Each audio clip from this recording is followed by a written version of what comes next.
नून 10th class. हमने अपने पिछले जो लेक्चर था या क्लास थी उसमें हमने ये चीज डिस्कस करी थी कि हम कोई भी केमिकल इक्वेशन वो अगर बैलेंस है या बैलेंस नहीं है तो हम उसको कैसे डिटेक्ट कर सकते हैं, कैसे पता लगा सकते हैं कि वो एक बैलेंस्ड केमिकल इक्वेशन है और वो नहीं है। ठीक है, सो वो हमने कर लिया। नाउ हमने देखा कि एक बैलेंस्ड केमिकल इक्वेशन को कैसे हम डिटेक्ट कर सकते हैं। नाउ अगर हमारे पास कोई एक केमिकल रिएक्शन है which is not balanced, since it is very important कि कोई भी केमिकल रिएक्शन जो है वो बैलेंस्ड होनी चाहिए, क्योंकि अगर वो बैलेंस नहीं होगी तो क्या होगा कि वो एक प्रॉपर रिजल्ट नहीं देगी। और जितना भी हमने रिएक्शंस के बारे में पहले पढ़ा तो उसमें यही चीज हमने मेंशन की कि मास जो है, लॉज जो हमने पढ़े, law of conservation of mass, ये सारी चीज जो हमने पढ़ी तो प्रीवियस क्लास में आप लोगों ने ये चीजें पढ़ी हैं, तो वो चीजें गड़बड़ा जाएंगी कि law of conservation of mass क्या कहता है कि ना मास can neither be created not be destroyed. ठीक है, वो सिर्फ एक फॉर्म से दूसरे फॉर्म में कन्वर्ट होता है। तो अगर नंबर ऑफ एटम सेम नहीं होंगे तो मास भी सेम नहीं होगा रिएक्टेंट और प्रोडक्ट में, और अगर मास सेम नहीं होगा तो हमारा लॉ सारा गड़बड़ा जाएगा।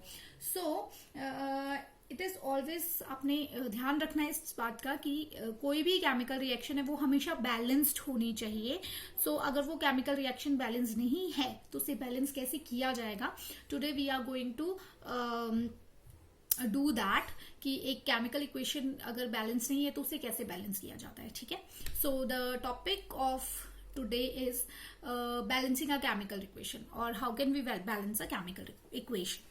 So for example, here you can see that this is a chemical reaction. ठीक है, अब इस chemical reaction को हमने बैलेंस करना है। फर्स्ट ऑफ ऑल जस्ट आप लोगों को जैसे मैंने सिखाया था कि आपने चेक कर लेना इसको कि वेदर इट इज बैलेंस्ड और नॉट। फिर ठीक है, देखने से भी हमको लग रहा है कि ये बैलेंस नहीं है। क्यों? क्योंकि यहाँ पे Fe1 है जबकि यहाँ पे Fe3 है। ठीक है, यहाँ ऑक्सीजन इज 1 वेयर इज यहाँ पे ऑक्सीजन 4 है, हाइड्रोजन 2 है, वो 2 है। ठीक है, ठीक है, but apart from hydrogen, oxygen और आयरन जो है या Fe जो है वो बैलेंस्ड नहीं है, तो उनको हमें बैलेंस करना है। तो हम उसे बैलेंस कैसे करेंगे, ये स्टेप बाय स्टेप जो है वो हम डिस्कस करेंगे। So the first step here is, first draw a box around each formula. Do not change anything inside the box while balancing a chemical equation.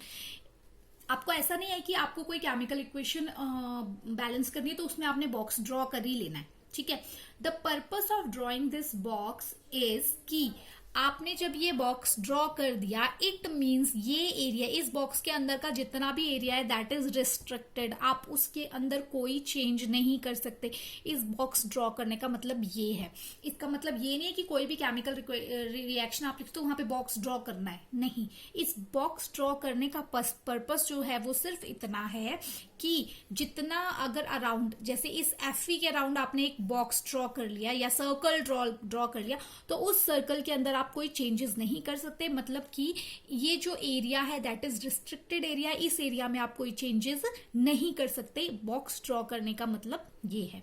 ठीक है, सो यानी कि जब भी हम कोई केमिकल रिएक्शन जो है बैलेंस करते हैं तो उस टाइम एक चीज हमें याद रखनी है कि जितने भी एलिमेंट्स और कंपाउंड्स हैं, जितना भी यहाँ पे एटम्स हैं या फिर जो भी ये चीजें हैं, इनके नंबर्स, जैसे कि Fe के साथ यहाँ पे मैं कुछ जोड़ दूं, यहाँ पे मैं 3 जोड़ दूं, लाइक यहाँ पे Fe3 है तो मैं यहाँ पे 3 जोड़ दूं, नहीं।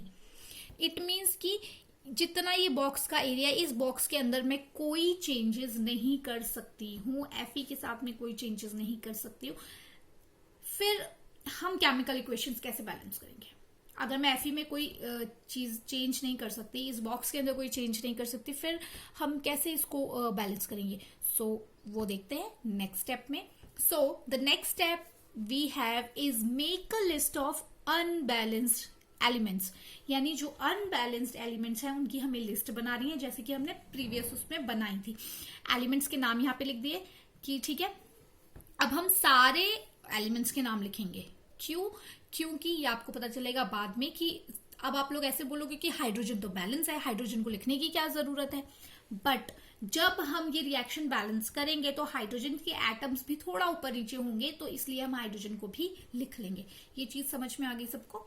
तो हम क्या करेंगे, जितने भी एलिमेंट्स है रिएक्शन के उसको हमने लिख लिया, आयरन लिख लिया, हाइड्रोजन लिख दिया, ऑक्सीजन लिख दिया, ठीक है।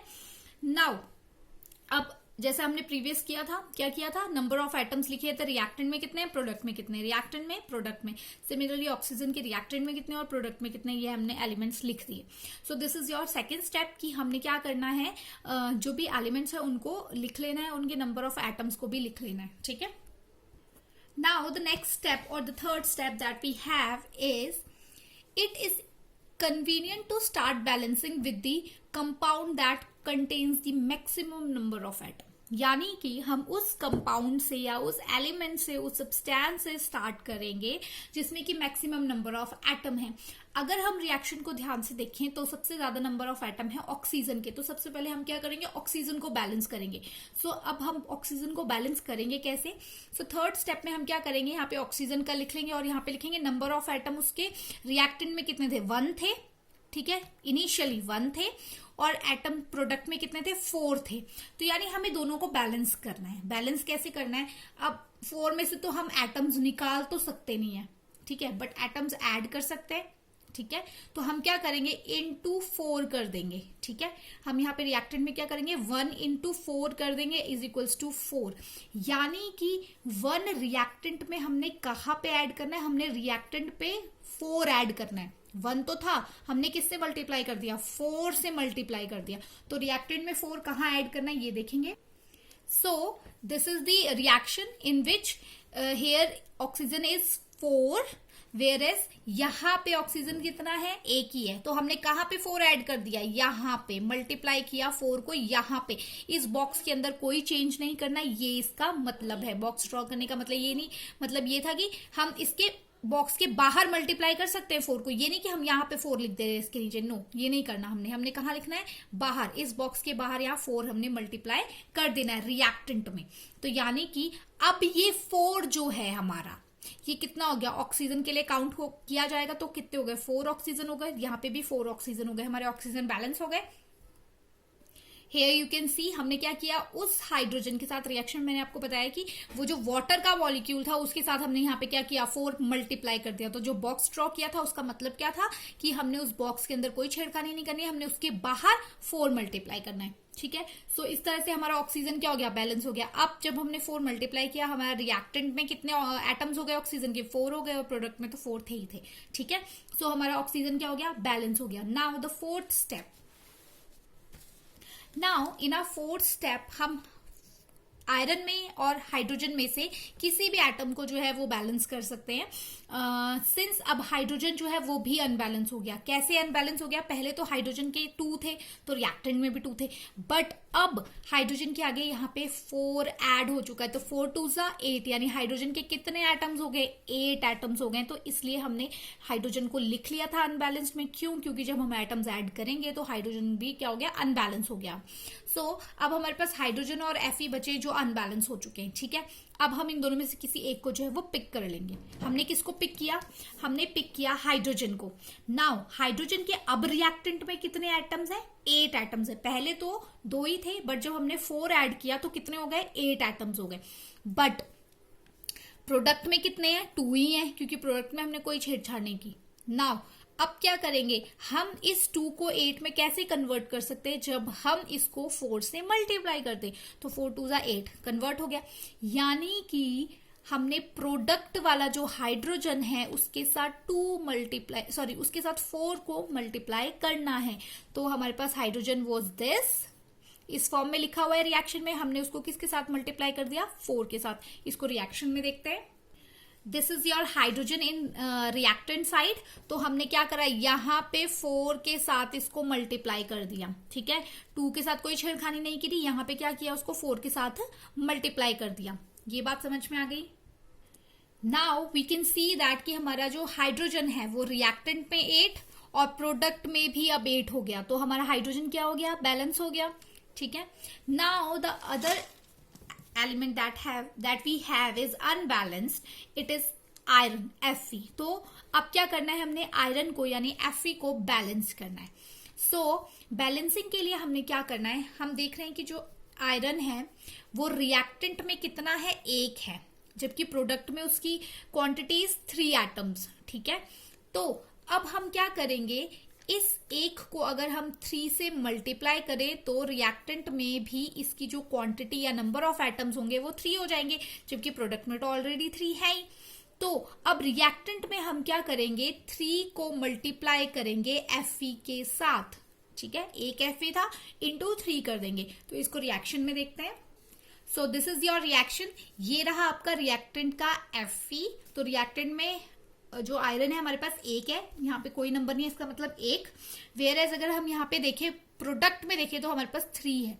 तो हमने क्या करा, 3 यहाँ पे मल्टीप्लाई किया इसके साथ, यहाँ पे हमने 3 लगा दिया इसके आगे, ठीक है। इस तरह से हमारा जो आयरन है वो दोनों तरफ क्या हो गया, बैलेंस हो गया। अगर अब हम देखें तो यहाँ पे हम देख सकते हैं कि यहाँ पे हमारे पास कितने आयरन हो गए, 3 एटम्स हो गए आयरन के, ठीक है, रिएक्टेंट में, और प्रोडक्ट में भी 3 हो गए। इट मीन्स हमारा जो आयरन है वो बैलेंस हो गया है रिएक्टेंट में भी और प्रोडक्ट में भी। नाउ अगर हम पूरी बैलेंस्ड इक्वेशन देखें तो अब हम पूरी बैलेंस्ड इक्वेशन लिखेंगे।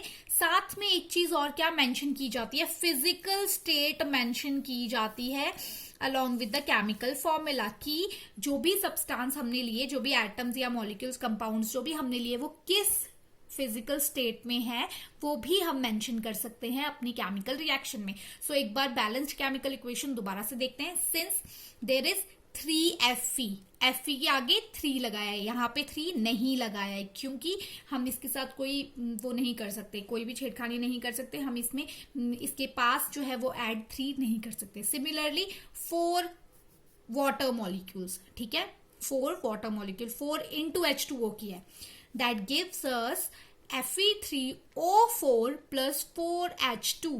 अगर अब हम देखें तो हमारे पास Fe कितने हैं, 3 एटम्स हैं, Fe के 3 एटम्स है, Fe इज बैलेंस्ड।